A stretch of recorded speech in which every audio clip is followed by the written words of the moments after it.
क्या कोई बिना खाना खाए कई महीनों तक जिंदा रह सकता है? सोचने में भी इम्पॉसिबल लगता है, लेकिन आयरलैंड के एक छोटे से गांव में 11 साल की अन्ना खाना छोड़ने के बाद भी जिंदा है। इस बात से गांव के सभी लोग हैरान हैं। अन्ना को देखने के लिए दूर दूर से लोग आते हैं। क्या अन्ना का बिना खाना खाए जिंदा रहना वाकई सच है या इस गाँव में कोई गहरी साजिश छिपी है? शहर से नर्स लिव इस रहस्य का पता लगाने के लिए आती है। क्या वो नर्स सच का पता लगा पाएगी? पूरी स्टोरी को समझने के लिए वीडियो को अंत तक जरूर देखें। नमस्कार दोस्तों, मेरा नाम है कशिश अग्निहोत्री और अगर आप इस चैनल पर नए आए हैं तो इसे सब्सक्राइब करके बेल आइकन प्रेस करें और वीडियो को लाइक करें प्लीज। मूवी की शुरुआत में हम आयरलैंड के एक गांव में कुछ लोगों को देखते हैं। ये सभी लोग गांव की कमेटी के लोग होते हैं। ये सभी लिव नाम की एक नर्स को गांव की एक बच्ची के बारे में बता रहे होते हैं। दरअसल लिव राइट को शहर से बुलाया गया था क्योंकि गाँव के लोगों को यहाँ की एक एना नाम की लड़की के बारे में जानना था, जिसने पिछले कई महीनों से कुछ भी नहीं खाया था, लेकिन वो फिर भी जिंदा थी। यहाँ पर हम लिव के साथ में एक नन को भी देखते हैं। कमेटी वालों ने इन दोनों को उस लड़की के बारे में सभी बातों का पता लगाने का जिम्मा सौंपा था। अगले सीन में हम लिव नर्स को देखते हैं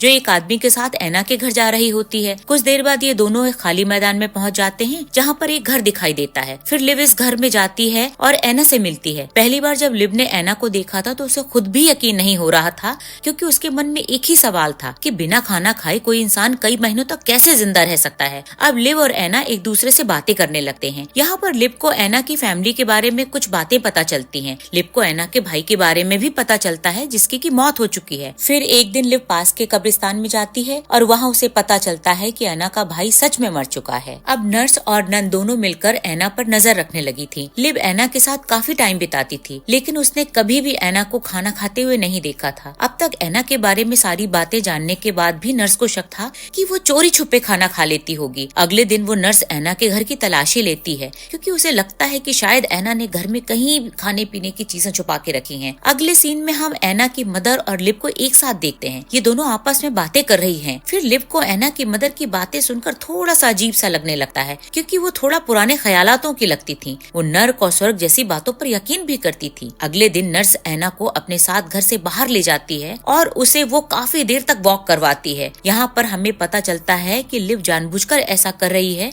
क्योंकि वो सोचती है कि एना को इस तरह भूख जरूर लगेगी और वो खाना खाएगी, लेकिन एना को काफी समय के बाद भी भूख नहीं लगती। अगले दिन जब दूसरे लोगों को एना के बारे में पता चलता है तो सब एना से मिलने आने लगते हैं और सभी लोग एना के पास जाकर उसे गौर से देखते हैं और उसके बारे में जानने की कोशिश करने लगते हैं। अगले सीन में हम एक जर्नलिस्ट को देखते हैं जो एना के बारे में जानने के लिए आया हुआ है। ये जर्नलिस्ट नर्स से मिलता है और एना के बारे में पूछता है। इस जर्नलिस्ट का नाम विल होता है। अगले दिन उस नर्स को इस बात का शक होता है कि एना की फैमिली वाले जब भी उसे मिलते हैं तो उसे चुपके से खाना खिला देते हैं। अब वो नर्स अपने शक को दूर करने के लिए एक प्लान डिसाइड करती है। अब वो नर्स एना की फैमिली वालों को एना से मिलने के लिए मना कर देती है और बताती है कि एना से अब 2 हफ्ते तक कोई भी नहीं मिल सकता। नर्स की बात सुनकर एना की फैमिली वालों को बहुत बुरा लगता है, लेकिन मजबूरन उन लोगों को नर्स की बात माननी पड़ती है। अगले दिन नर्स को पता चलता है कि एना को अब प्रॉब्लम होने लगी है क्योंकि उसका एक दांत टूट गया है, जिससे एना काफी तकलीफ हो रही है। अब नर्स और एना इस बात को दूसरों से छुपा के रखती हैं। अगले सीन में हम एना को बाहर एक लड़की के साथ देखते हैं। यहाँ पर एना को विल के बारे में सभी बातें पता चल जाती हैं। अब नर्स को यकीन हो जाता है कि विल एक अच्छा आदमी है, इसलिए वो अगले दिन विल से मिलती है। अब ये दोनों आपस में बातें करने लगते हैं और फिर विल नर्स को बताता है कि वो एना के बारे में काफी चीजें पता लगाना चाहता है। इसके बाद वो नर्स विल को एक बात बताती है। वो बताती है कि एना का मानना है कि उसे स्वर्ग से खाना मिलता है, मतलब कि एना भूखी रहकर भगवान को याद करती है और भगवान उसकी भूख को शांत कर देते हैं। ये सब सुनकर विल को नर्स की बातों पर यकीन नहीं होता क्योंकि उसे ये सब बातें बनावटी लगती हैं। कुछ दिन बीत जाते हैं और फिर एना कमजोर पड़ने लगती है। ये सब देखकर उस नर्स को एना की फिक्र होने लगती है। फिर नर्स बाहर से एक डॉक्टर को बुलवाती है और एना को चेक करने के लिए बोलती है। फिर डॉक्टर एना को चेक करता है और नर्स को बताता है कि तुम्हें इस लड़की के बारे में जबरदस्ती सभी चीजों को जानने की कोशिश नहीं करनी चाहिए। फिर नर्स डॉक्टर से एना के बारे में उसके भूखे रहने वाली बात को जानने की कोशिश करती है, लेकिन डॉक्टर उसे कुछ भी नहीं बताता और यहाँ से चला जाता है। इस बात पर वो नर्स थोड़ा गुस्सा हो जाती है। अगले दिन एना की तबीयत और भी ज्यादा खराब हो चुकी है, जिसकी वजह से वो नर्स जबरदस्ती एना को सूप पिलाने की कोशिश करती है, लेकिन एना के मना करने पर वो नर्स मान भी जाती है। अगले दिन वो नर्स एना को अपने साथ बाहर ले जाती है। यहाँ पर इन दोनों के साथ विल भी होता है। कुछ देर बाद ये तीनों एक कुएं के पास पहुँच जाते हैं। फिर एना नर्स को इस जगह के बारे में कुछ रहस्यमयी बातें बताती है। वो बताती है कि लोग इस कुएं के पानी को पवित्र मानते थे और इसके पास लगे पेड़ पर धागा बांधते थे। एना बताती है कि ऐसा करने से लोगों की इच्छाएं पूरी हो जाती हैं। एना इस जगह के बारे में दूसरी बातें भी बता रही थी कि तभी अचानक से वो बेहोश हो जाती है। फिर विल एना को उठाकर घर ले जाता है। अब नर्स एना का इलाज करती है और एना को होश आ जाता है। अगले दिन नर्स अपने ब्रेकफास्ट के दौरान एना की माँ के बारे में सोचने लगती है। उसे शक होता है कि शायद एना की माँ ही उसे चोरी छुपे खाना खिला रही है। सच जानने के लिए नर्स एना के पास जाती है और उससे बात करने लगती है। बातचीत के दौरान एना एक चौंकाने वाला सच बताती है। वो कहती है कि उसकी माँ उसे खाना देती है, लेकिन वो आम खाना नहीं है। उसकी माँ कहती है कि वो स्वर्ग से भेजा गया खाना है, जिसे भगवान ने खास तौर पर एना के लिए भेजा है। साथ ही उसकी माँ ने उसे बचपन से सिखाया है कि उसे अपने भाई की आत्मा के लिए भूखा रहना होगा, ताकि उसकी आत्मा नर्क से स्वर्ग जा सके। नर्स ये सुनकर हैरान रह जाती है और एना से पूछती है कि तुम्हें कैसे पता कि तुम्हारे भाई की आत्मा नर्क में है। फिर एना बताती है कि उसका भाई उस पर गलत नजर डालता था। उसने एना के साथ शारीरिक संबंध बनाए थे और अपनी बहन से शादी कर ली। शादी के कुछ समय बाद उसके भाई की अचानक मौत हो गई। फिर एना बताती है कि उसने अपनी फैमिली को अपने भाई की हरकतों के बारे में सब कुछ बता दिया, लेकिन बाद में उसकी माँ ने उसे समझाया कि इस तरह के लोग मरने के बाद नर्क में जाते हैं, जहाँ उन्हें भयंकर तकलीफों से गुजरना पड़ता है। एना की माँ ने उसे बताया कि अगर वो अपने भाई की आत्मा को स्वर्ग भेजना चाहती है तो उसे भूखा रहना होगा। ये सब सुनने के बाद नर्स को एना की मदर के बारे में सब कुछ पता चल जाता है। उसे लगता है कि एना की मदर ने ये जानबूझकर सब किया है ताकि धीरे धीरे वो एना को मार सके और उसके बेटे की सच्चाई कभी सामने ना आ पाए। अगले सीन में हम नर्स और नन को कमेटी वालों के पास देखते हैं। यहाँ पर नर्स से पूछा जाता है कि इतने दिनों में उसने एना के बारे में क्या जाना और क्या वो सच में खाना नहीं खाती। फिर नर्स कमेटी वालों से बताती है कि एना खाना खाती है,